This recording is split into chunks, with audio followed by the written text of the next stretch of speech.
저를 포함해서 우리가 솔직하게 본능적으로 또 우리가 바람은 뭡니까?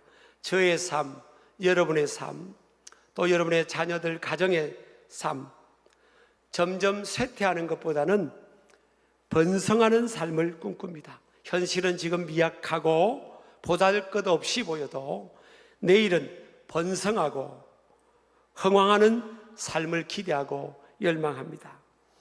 오늘 읽은 성경 내용에 보면 두 나무가 나옵니다. 종려나무가 나오고 백향목이라는 나무가 나와요.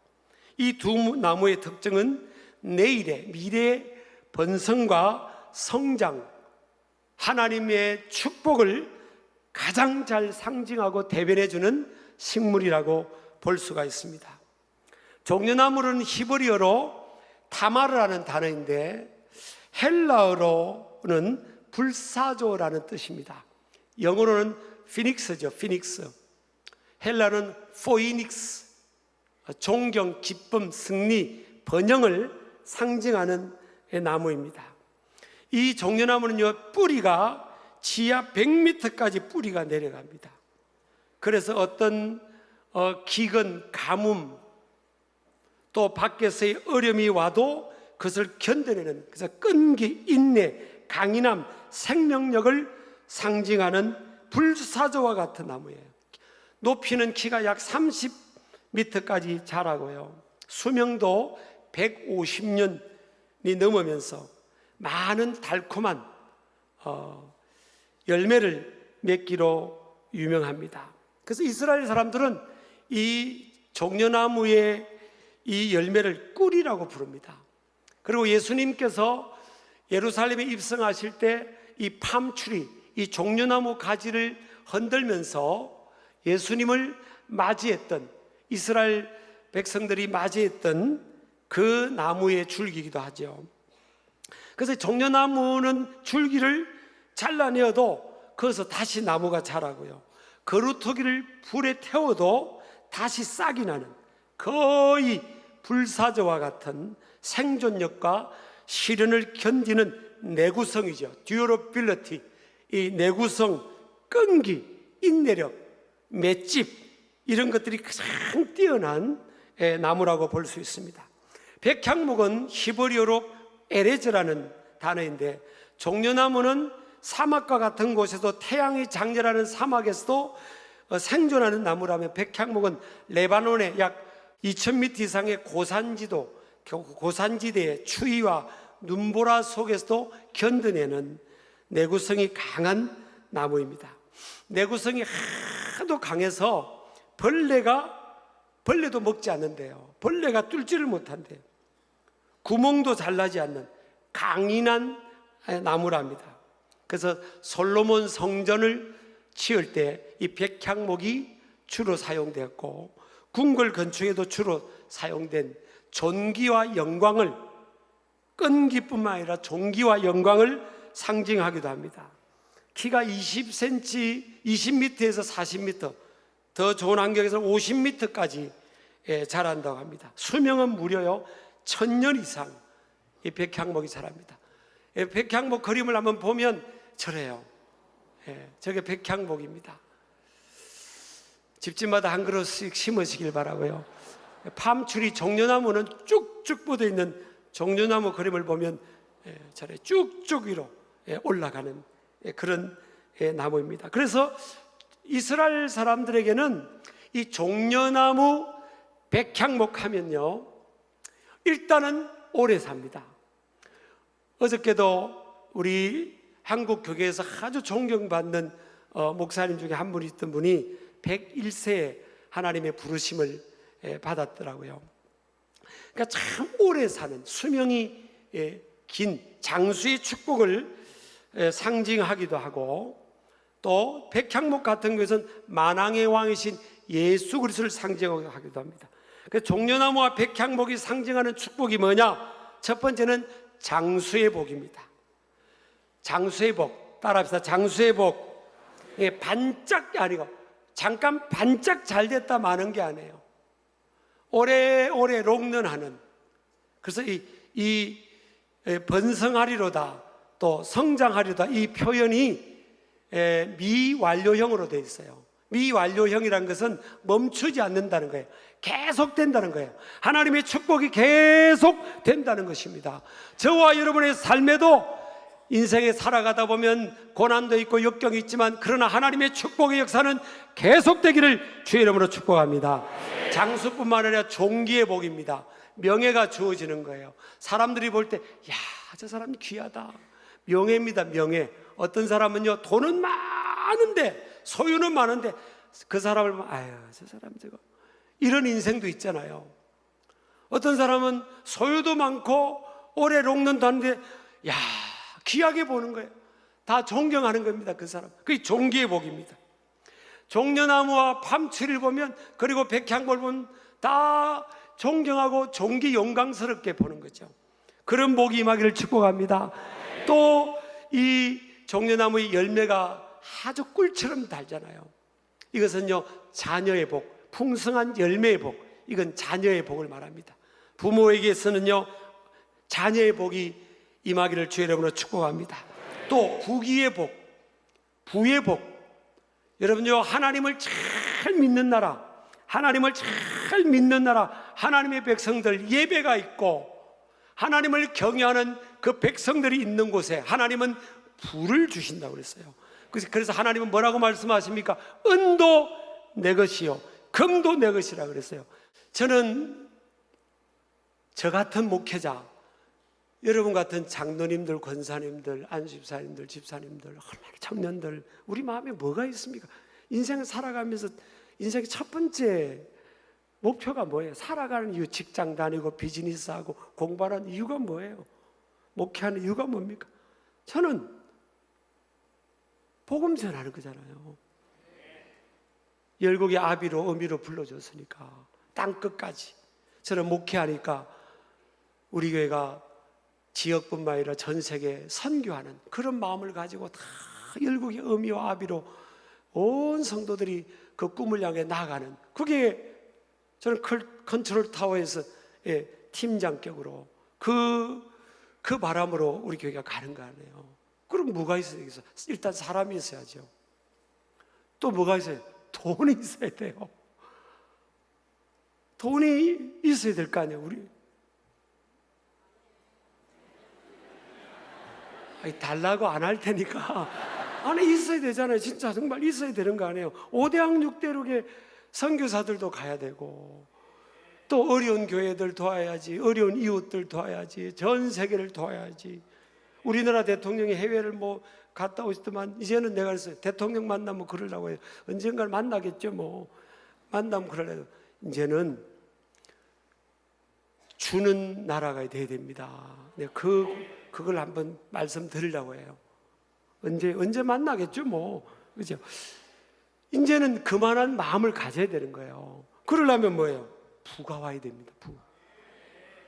그래서 여러분, 저는 그렇게 기도하는 겁니다. 하나님, 내가 있는 곳에, 내가 살아가는 이 땅에 은도 내 것이라 했고 금도 내 것이라 했으니까, 하나님, 지금 우리가 어렵고 힘들지만 하나님 주세요. 우리가 보란 듯이 그렇게 살아가겠으니까 달라고.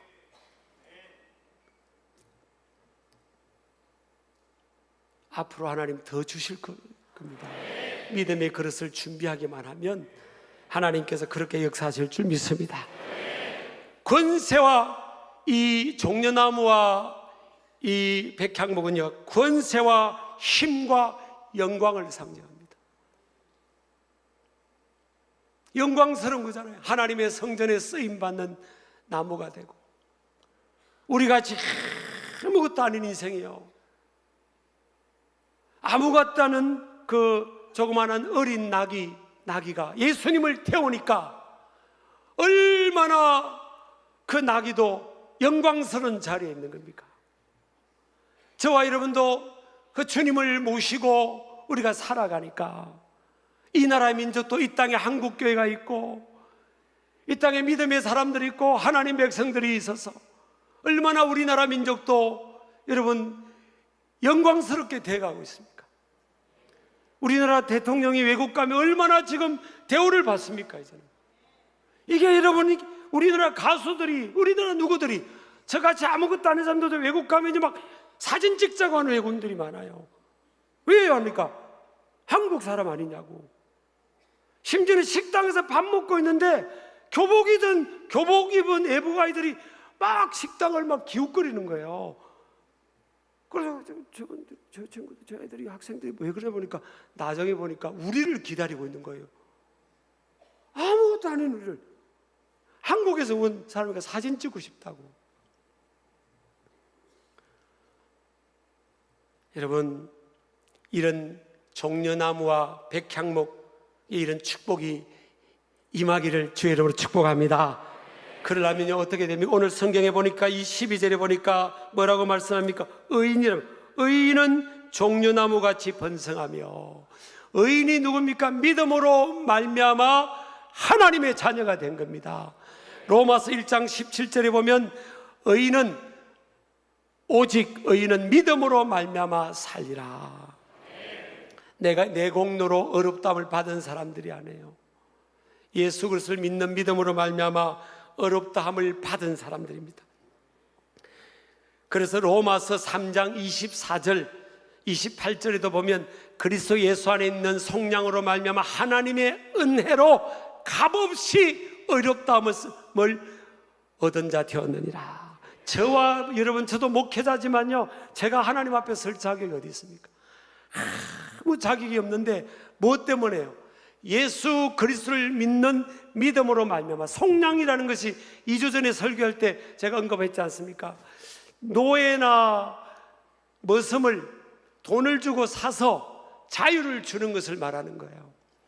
하나님께서 예수 그리스도 하나님의 아들의 핏값으로 우리를 사셔서 너희들은 이제 자유다, 자유를 준 거예요. 하나님의 은혜로. 여러분 아멘 하시기 바랍니다. 저와 여러분은 공짜로 값없이 하나님의 은혜로 예수 그리스도께서 다 이루신 그 공로로 인해서 어렵다함을 받은 하나님의 자녀, 의인이 된 거예요. 그래서 믿음으로 사는 사람들이 의인인 겁니다. 우리가 이제는 신분이 바뀐 것을 믿으시기 바랍니다. 종려나무와 백향목의 축복이 임하려면요 믿음으로 살아야 돼요. 오직 의인은 믿음으로 말미암아 사는 사람들이에요. 여러분, 아브라함이라는 사람이 이런 믿음으로 살기 전에는 이름이 세자였습니다. 아브람, 세자였어요. 그 아버지가 믿음으로 살지를 않았어요. 아담의 19대 손이었음에도 불구하고 그는 신앙으로 살지 않고 세상을 따라 살아갔어요. 그때 그 가정은 하나님의 축복이 임하지 못했습니다. 되는 게 없는 가정이었어요. 그런데 그때 하나님께서 아브라함을 부릅니다. 그때 아브라함이 결단하고 믿음으로 살기를 결단합니다. 나는 아버지처럼 살 수는 없어. 나는 이제부터 하나님 말씀 붙들고 믿음으로 살아야 되겠다. 결단을 하죠. 그때부터 이름이 바뀝니다. 아브라함, 열국의 아버지라는 이름으로 바뀌어요. 이것이 저와 여러분에게도 주어진 이것이 여러분 우리의 공로가 아닙니다. 우리가 좀 어떻게 도덕적으로 수련하고 어렵게 사는 노력을 해가지고 주어진 게 아니에요. 하나님께로부터 거저 주어진 겁니다. 그래서 항상 저와 여러분 뭐예요? 감사와 감격이 있어야 돼요. 내 노력으로 쟁취하는 의가 아니고 내 노력으로 신분이 바뀐 게 아닙니다. 하나님께로부터 거저 주어진 그 은혜로, 예수 그리스도의 희생으로 말미암아 주어진 그 은혜로 말미암아 저와 여러분이 어렵다함을 얻게 된 거예요. 자, 두 번째는요, 종려나무와 백향목의 복이 임하려면 따라합시다. 여호와의 집에 심겨져야 된다. 오늘 우리 13절에 보면 이는 여호와의 집에 심겼으며 그럽니다. 여호와의 집은 하나님의 성전을 의미합니다. 디모데전서 3장 15절에 보면 만일 내가 지체하면 너로 하여금 하나님의 집에서 어떻게 행하여 할지를 알게 하려 함이니 이 집은 살아계신 하나님의 교회요 진리의 기둥과 터니라 그럽니다. 예수님께서 마가복음 11장 17절에 보면 이에 가르쳐 이르시되 기록된 바 내 집은 만민이 기도하는 집이라. 우리 아멘 하시기 바랍니다. 이 성전은요 하나님 아버지의 집입니다. 하나님 아버지의 집이라고 그랬어요. 이곳에 심겨져야 됩니다. 심긴다는 것은 뭐예요? 누군가가 심었다는 거예요. 저와 여러분도, 여러분 처음부터 내가 예수님을 믿고 하나님 믿고 교회 나온 게 아니에요. 누군가가 심은 거예요. 우리를 누군가가 심은 겁니다. 저절로 저와 여러분이 성전에 심겨진 게 아니에요.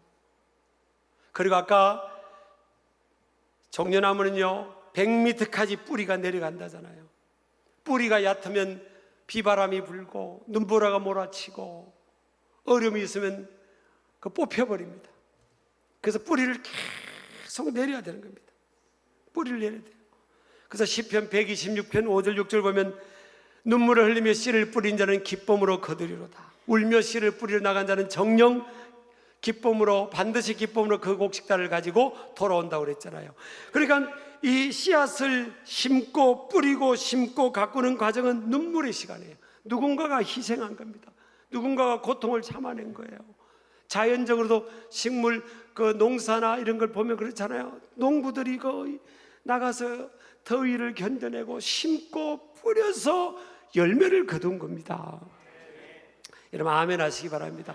한국교회도 이만큼 된 거요 우리만 잘해서 그렇게 된 것 아니에요. 누군가가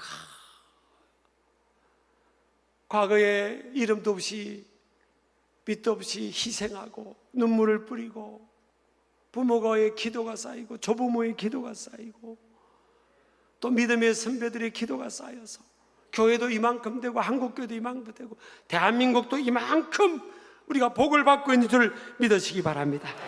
그래서요 누가복음 14장 23절에 보니까 우리 예수님이 뭐라고 말씀하는가 하면 종들에게 사람을 강권하여 데려다가 내 집을 채우라. 사람들 놔두지 말라는 거예요. 저 잔치가 벌어졌는데 저 밖에 그냥 놔두지 말라는 거 아닙니까? 강권하래. 강권하여 강제로 데려올 정도로 강권하고 노력해서 이 집을 채우라. 집을 채우라는 거예요.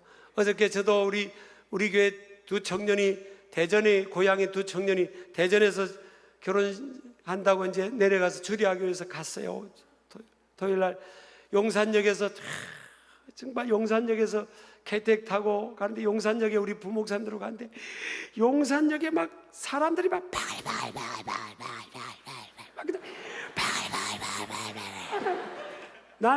저는 욕심이 많아요. 돈에 대한 욕심도 없고 사실 포지션에 대한 욕심도 별로 없어요. 그래서 아무 교단장 똑같아요. 근데 무슨 욕심이 있는 거면 이 영혼에 대한 욕심은 많은 거예요. 야 세상에 저렇게 교회 밖에 사람들이 그냥 막 너무 저분들이 주일날 다 교회 올까? 야 저걸 그냥 그물로 탁 가지고 몽땅 이렇게 엮어가지고 그냥 쏙 데려서 하나님의 교회에 딱 이렇게 심으면 좋겠다. 근데 하나님이 저절로 된다고 했습니까? 너희들이 강건하여서 데려다가 채워라 그랬잖아요. 그래서 콩도 보세요 여러분. 멀쩡한 콩을 놔두면요 신비하지 않습니까? 물을 주고 한 번 주고 두 번 주고 세 번 주면 물이 다 빠지는 것 같은데 거기서 싹이 나고 어느 날 콩나물이 되는 거예요.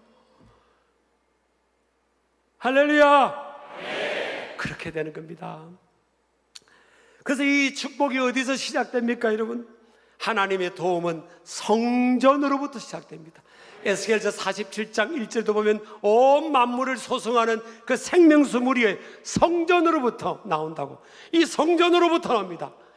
이 구별된 하나님의 성전 예배가 있고 십자가가 있는 이 하나님의 성전으로부터 이곳으로부터 여러분 살리는 생명수의 역사가 일어나고 치유와 회복의 역사가 일어나는 겁니다. 여러분 하나님의 성전에 오고 예배당에 오는 것 여러분 가벼이 여기지 마세요. 영적으로 보면 이곳이 생명줄이에요. 저도 여러분 정말 무수한 시간을 예배당의 시간을 보냈습니다. 오늘날 여러분 앞에서 그래도 조금 목회자로 쓰임받고 하나님 제가 간정이 있고 이렇게 살아가는 이도 보면 제가 무수하게 우리 부부는요 10년 동안 예배당에 기도하고 그랬어요. 10년 동안 예배당에서 기도하고 자기도 하고 그랬어요. 솔직히 그랬어요. 근데 오늘날 보세요, 여러분. 얼마나 우리가 너무 감사할 일이 많습니까? 하나님의 도움이 어디서 오느냐? 이 성전으로부터입니다. 히스기야가 개인적으로도 가정적으로도 국가적으로도 위기를 만났습니다. 신흥 강대국 아수르라는 신흥 강대국의 왕이 18만 5천 명의 군인들을 이끌고 예루살렘을 포위해버린 겁니다. 히스기야 시대. 그리고 막 조롱을 합니다. 너희들이 믿는 하나님이 어디 있느냐? 빨리 항복해라. 살려주겠다고 막 조롱을 해대요. 그리고 편지가 옵니다. 심리 전술을 위해서 편지를 써요. 조롱의 편지를. 그래서 히스기야가요, 이 편지를 가지고 어디를 가는지 아십니까, 여러분? 하나님의 성전을 갑니다. 히스기야 왕이. 오늘날 말하면 우리 예배당의 앞에 와서 이걸 펼쳐놓습니다. 하나님 이거 보세요. 이거 좀 보세요. 그리고 하나님 앞에 막 기도합니다. 여러분, 기적이 일어납니다. 그날 밤에요, 이사야서 37장 36절에 보니까 하나님이 히스기야의 기도를 듣고 여호와의 사자가 나가서 아수르 진중에서 18만 5천인을 쳤으므로 아침에 일찍이 일어나 본 적 다 죽어버렸습니다. 하룻밤새 여러분, 하나님이 보낸 천사를 통해 18만 5천이라는 아수르 대군이 진중에서 다 죽어 있는 거예요. 그리고 사네립 왕이 너무나 충격받고 낙심되어서 자기 나라로 돌아갔는데요, 자기 아들들에게 살해되어 죽습니다. 여러분, 하나님 살아계세요. 도움이 어디서 오는지 아십니까, 여러분? 이곳에서부터입니다. 제가 목회자가 도와준다는 게 아니에요. 우리 인생의 도움은 하나님께로부터 오는데, 시편 121편 1절에 보면, 시편 121편은요 성전에 올라갈 때, 예배하러 올라갈 때 부르는 노래입니다.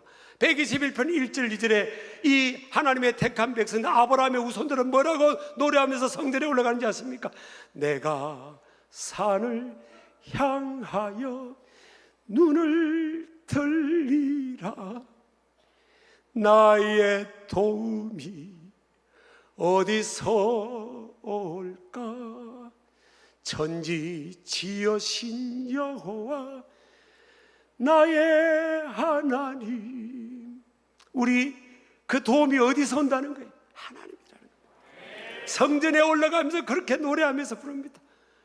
여러분, 하나님 살아계세요. 하나님의 도우심이 어디서 오느냐? 공동체에게, 나라와 민족에게, 여러분의 가정에게, 개인에게. 저도 개인적으로 하나님의 도우심이 어디서 왔느냐? 성전이더라고요. 저는 어릴 때 큰 교회 다닌 게 아니에요. 조그마한 시골교회, 예배당 2층에는 예배당 의자가 장어져 있고, 새벽 기도, 저녁 기도에는 그 마룻바닥에서, 마룻바닥에 무릎을 꿇고 기도하는 시간이 많았어요. 그곳에, 그 하나님의 성전 구별된 그곳으로부터 도움이 오는 거예요. 믿으시기 바랍니다. 오늘날도 여전히 그런 역사가 있게 될 줄 믿습니다. 요한계시록 3장 7절 8절 보면 주님이 여시면 닫을 자가 없고 닫으면 열 자가 없다 했어요. 인생에 우리가 난제 내 혼자 힘으로 해결할 수 없는 수많은 일을 우리가 만났고 또 만나고 있고 만나게 될 수도 있습니다. 그때마다 우리는 하나님의 도움이 필요한데 하나님의 도움을 받으면 되잖아요. 그 목동 다윗이 하나님의 성전을 사모하고 히스기야가 하나님의 성전을 위기 때마다 찾으면서 그 하나님의 도우심을 구했을 때 그 목동을 하나님이 왕으로 세우셨고요, 하룻밤에 18만 5천 명을 하나님이 다 죽이셨던, 적들을 죽이셨던 그 하나님, 그 하나님의 역사, 그 권능, 그것이 어디에서부터 시작됩니까? 여러분, 교회 밖이 아니에요. 여러분, 나라의 대통령도 아닙니다. 여러분, 돈의 힘도 아니에요. 여러분, 위로부터 주시는 하나님의 도움은 이곳입니다. 믿으시기 바랍니다. 이 프로그램은 여러분의 미디어 선교 후원으로 제작되었습니다. 선교는 사명, 후원은 동역. 당신도 복음을 전할 수 있습니다. 선교 후원 02-6333-1003번